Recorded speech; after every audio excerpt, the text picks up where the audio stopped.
ప్రత్యేకంగా మన వరంగల్ జిల్లాకు వచ్చినప్పుడు మనం గత ప్రభుత్వంలో ఎన్ని బాధలు పడ్డాము, ఎన్ని కేసులు పెట్టించుకున్నాము, ఎన్ని దౌర్జన్యాలు చూసాము మనందరికీ కూడా తెలుసు.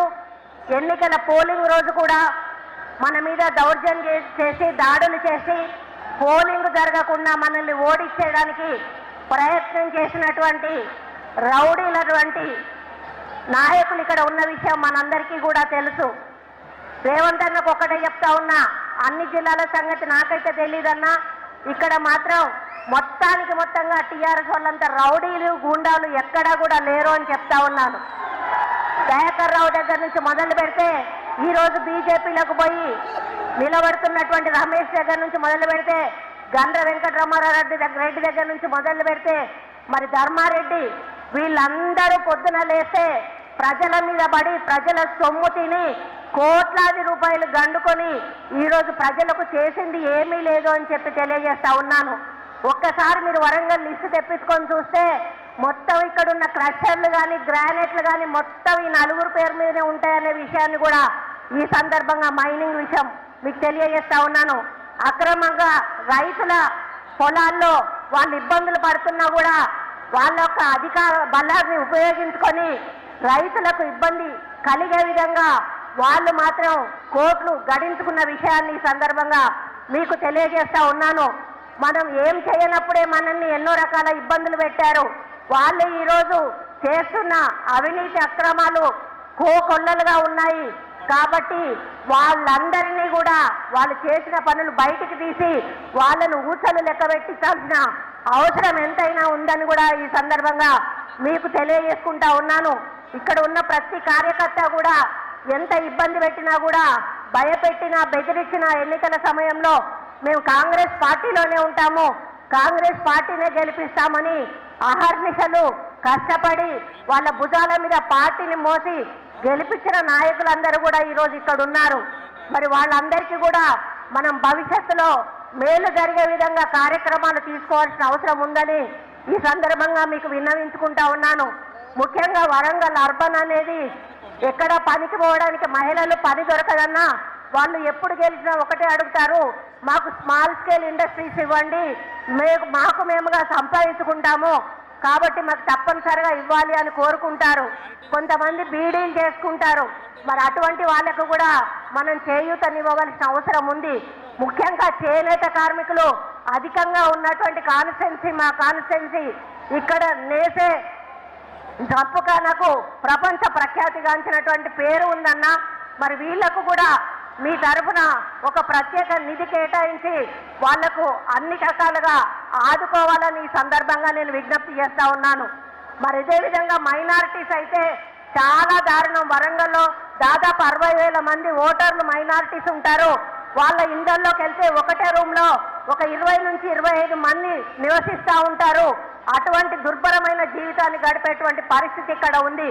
అప్పుడు రాజశేఖర రెడ్డి గారు ఇచ్చినటువంటి ఇండ్లు తప్పితే, ఆ రోజు ఇందిరమ్మ ఇచ్చినటువంటి ఇండ్లు తప్పితే కేసీఆర్ గారిని ఒక 100 సార్లు అడుగుంటా స్థలం ఉన్న వాళ్ళకు ఒక 3 లక్షలన్నా ఇవ్వండి ఇల్లు కట్టుకుంటారు అంటే, మనం డబుల్ బెడ్రూమ్ ఇల్లు ఇస్తాం కదా, ఈ ఇల్లు ఎందుకు అని చెప్పి చాలా నిర్లక్ష్యం చేశారు. కాబట్టి మనం ఏదైతే ఎంచుకున్నామో ఇందిరమ్మ ఇండ్లు, దానివల్ల చాలా మందికి ఈరోజు మేలు చేకూర్చే అవకాశం ఉంటుంది. కాబట్టి దానిని అదే విధంగా కంటిన్యూ చేయాలని కూడా ఈ సందర్భంగా మీకు విజ్ఞప్తి చేస్తా ఉన్నాను. ముఖ్యంగా యువత పెడదారిన పట్టకుండా వారికి మనం ఎట్లాగో ఉద్యోగ అవకాశాలు కల్పిస్తూ ఉన్నాము.